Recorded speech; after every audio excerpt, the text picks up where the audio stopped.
There's no feeling more intense than starting over. If you deleted your homework the day before it was due, as I have, or if you left your wallet at home and you have to go back after spending an hour in the commute. If you won some money at the casino and then put all your winnings on red but it came up black. If you got your best shirt dry cleaned before a wedding and then immediately dropped food on it. If you won an argument with a friend and then later discovered that they just returned to their original view. Starting over is harder than starting up. If you're not ready for that, like Oh, this is gonna be too easy. if you've already had a bad day, then what you're about to go through might be too much. Feel free to go away and come back. I'll be here. Alright, thanks for coming with me on this trip. I'll understand if you have to take a break at any point. Just find a safe place to stop and quit the game. And don't worry, I'll save your progress, always, even your mistakes. This game is a homage to a free game that came out in 2002, titled Sexy Hiking. The author of that game was Jazzuo, a mysterious Czech designer who was known at the time as the father of B games. And B games are rough assemblages of found objects. Designers slap them together very quickly and freely, and they're often too rough and unfriendly to gain much of a following. They're built more for the joy of building them than as polished products. In a certain way, Sexy Hiking is the perfect embodiment of a B game. It's built almost entirely out of found and recycled parts, and it's one of the most unusual and unfriendly games of its time. In it, your task is simply to drag yourself up a mountain with a hammer. And that act of climbing, in the digital world or in real life, has certain essential properties that give the game its flavor. No amount of forward progress is guaranteed. Some cliffs are too sheer or too slippery, and the player is constantly, unremittingly in danger of falling and losing everything. Anyway, when you start Sexy Hiking, you're standing next to this dead tree that blocks the way to the entire rest of the game. It might take you an hour to get over that tree, and a lot of people never got past it. You prod and you poke at it, exploring the limits of your reach and your strength, trying to find a way up and over. And there's a sense of truth in that lack of compromise. Most obstacles in video game worlds are fake. You can be completely confident in your ability to get through them once you have the correct method or the correct equipment or just by spending enough time. In that sense, every pixelated obstacle in Sexy Hiking is real. The obstacles in Sexy Hiking are unyielding, and that makes the game uniquely frustrating. But I'm not sure Jazzuo intended to make a frustrating game. The frustration is just essential to the act of climbing, and it's authentic to the process of building a game about climbing. A funny thing happened to me as I was building this mountain. I'd have an idea for a new obstacle, and I'd build it, test it, and it would usually turn out to be unreasonably hard. But I couldn't bring myself to make it easier. It already felt like my inability to get past the new obstacle was my fault as a player rather than as a...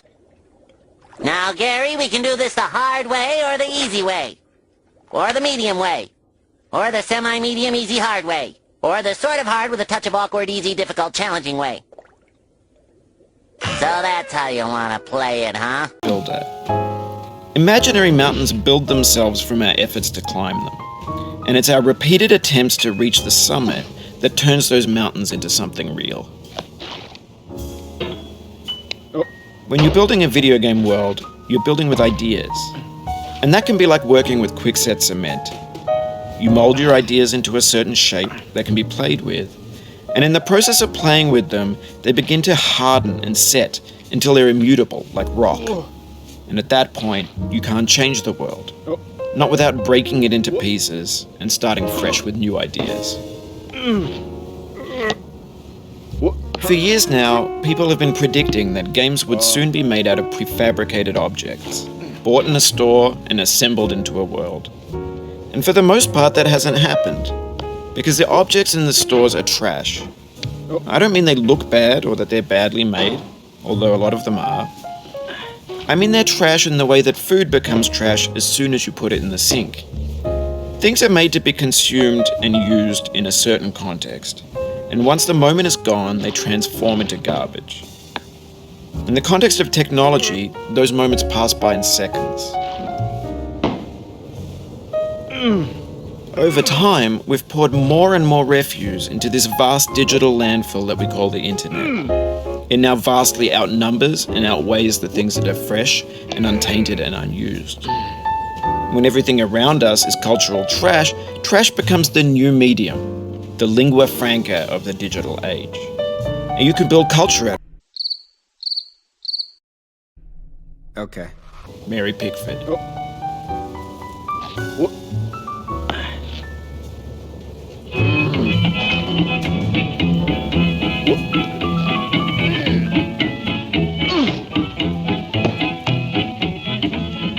Get nasty over there, boy.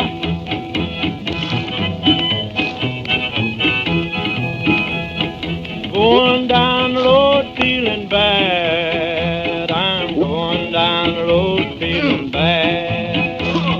Going down the road feeling bad, and I ain't going to be treated this way.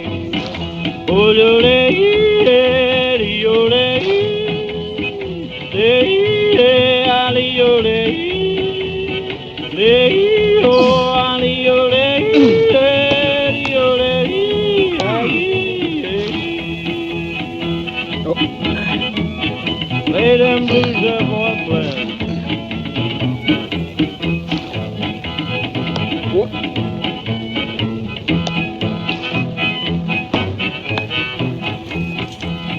Down in the jail on my knees. I'm down in jail on my knees. Down in jail on my knees, and I ain't going to be treated this way.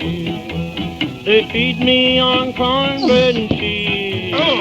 They feed me on cornbread and cheese. They feed me on cornbread and cheese, and I ain't going to be treated this way.